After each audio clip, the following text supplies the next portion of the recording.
New Miles Monday, we'll go miles on this ride.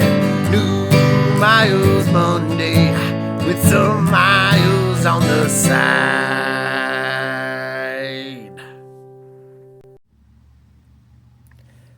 I've got a Royal Global Firebird on my bench for COA, that's clean oil adjust.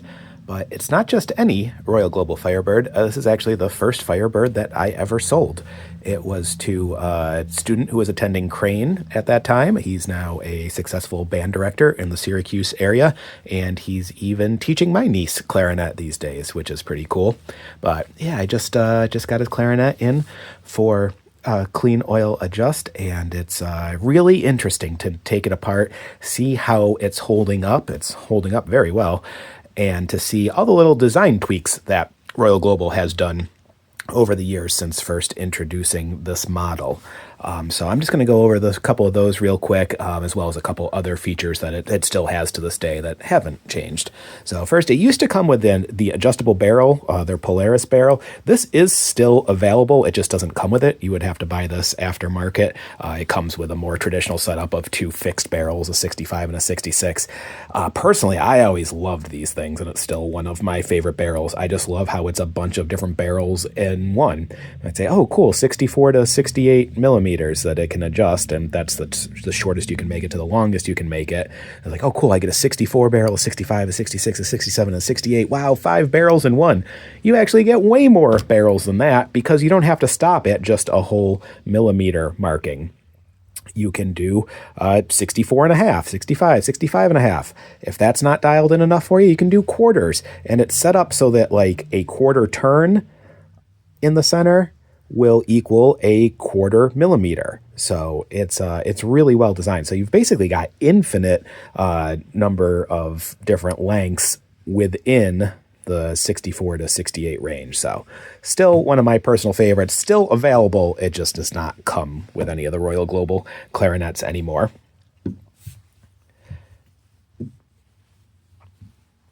This ring up here, which looks decorative, I suspect that helps it not crack. It's just a little extra support there. I don't know that for sure. Maybe that's not the reason that it's there, but I've always liked that, and I don't see too many Royal Globals with cracks. I've seen it a couple times, but not with too much frequency. You know, it's made of wood. It's gonna crack. Some of them are gonna crack. It's just kind of how it is when you play an instrument that's made of wood, and then you drill a bunch of holes in it, and then you blow hot, moist air into it when it's room temperature. So there's no totally avoiding that, but I think this might help a little bit. Anyway, I still like it.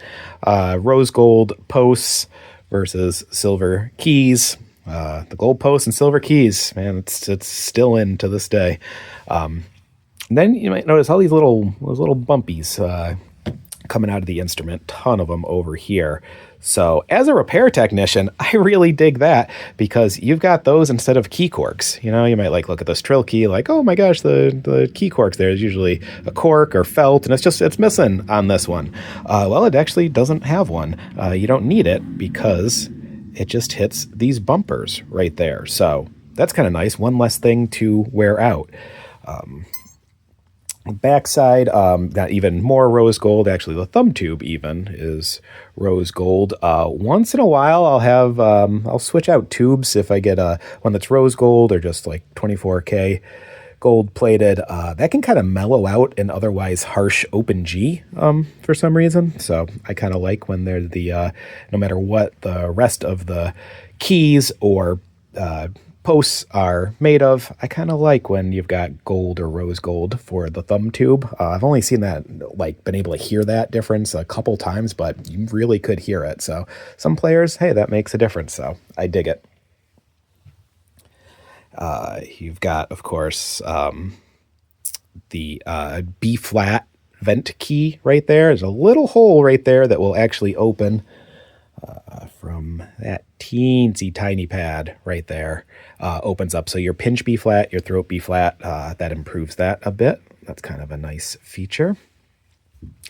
And the lower joint, probably one of the more noticeable things, like, whoa, we got an extra hole right there. So that is to help with the low G. That can be a stuffy note on some instruments. Some people think this has something to do with like low F correction or something like that. It does not.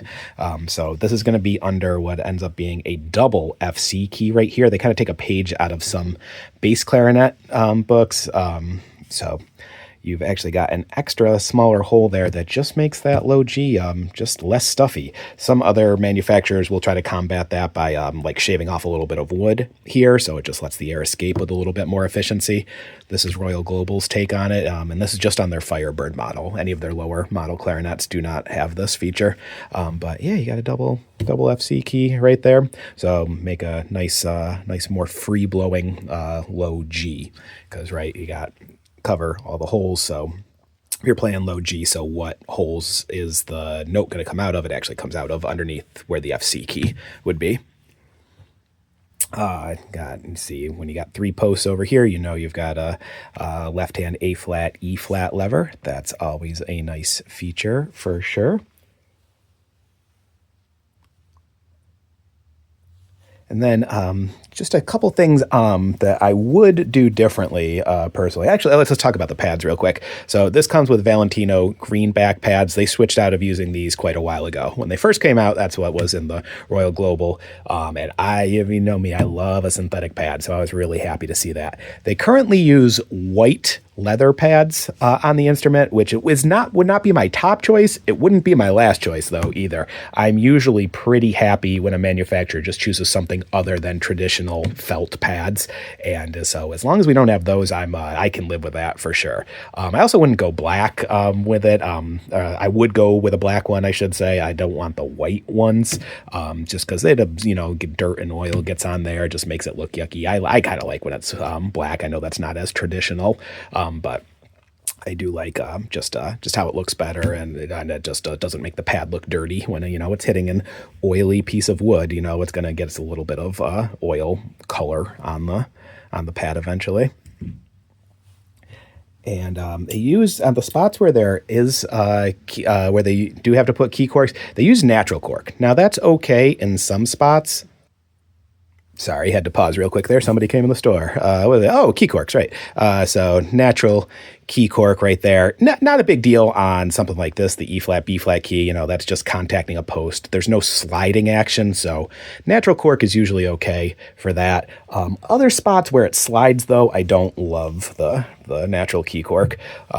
Again, not a ton of key corks on here because we've got all those bumpers, right? But essentially, usually when a key hits another key or a key hits a lever, they are using key corks of some sort. And yeah, we got natural ones here. So there's your F sharp ring, and that's going to be sliding against the thumb ring. And not horrible, but you can see where it's dished out a little bit right there. So eventually that key is going to bind up. I don't prefer to use natural cork anywhere for key corks on woodwinds, but I especially dislike it when it's a sliding mechanism. So we're going to do something about that. Probably a combination of synthetic cork and Teflon over the top of that. And probably the best example of why it's not really a great choice is going to be at the A flat, E flat key and its lever right here. So check that out kind of on the top side from this angle. That is worn straight on through to the metal. So this adjustment screw on the A flat, E flat key would be sitting just like that and just over it's nearly 5 years now. So even the best materials that would be wearing a little bit, but it wouldn't be worn all the way through to right down to the metal. So great example there of why natural key cork's not the best choice there. So I'll be putting something else there. So yeah, nice synthetic felt on the key foot. I love that. Synthetic felt, synthetic cork, good for key corks. Natural cork, not my favorite. I should mention the thumb rest on this too. So I kind of like the little divots right there to help it hold more securely. We're putting that in. That's nice. But something I don't like is, okay, I'm screwing it in there. I'm making sure it's lined up with one of the divots, so that'll be pretty secure. But I got no screwdriver slot right there. I can't put a big screwdriver or even a coin in a pinch to tighten that, so I'm tightening it as much as I can. You know, it's got knurled edges so you can get a little bit of grip there, but I can't lock that into place nearly as much as I could if we had a little screwdriver slot there to lock it in, so I wish it had that. Entering the home stretch on this Firebird COA now. It's been cleaned and oiled and adjusted and put back together. I'm happy with my mag machine readings, and I'm just about to start the playtest process. But yeah, I got these. There's the reassembled. You can see the extra FC key vent there. Really helpful on low G. Getting all three of those to regulated so they hit the tone hold exactly the same time is a bit of a pain, but it's not that bad and well worth it with how nice the notes in that region sound.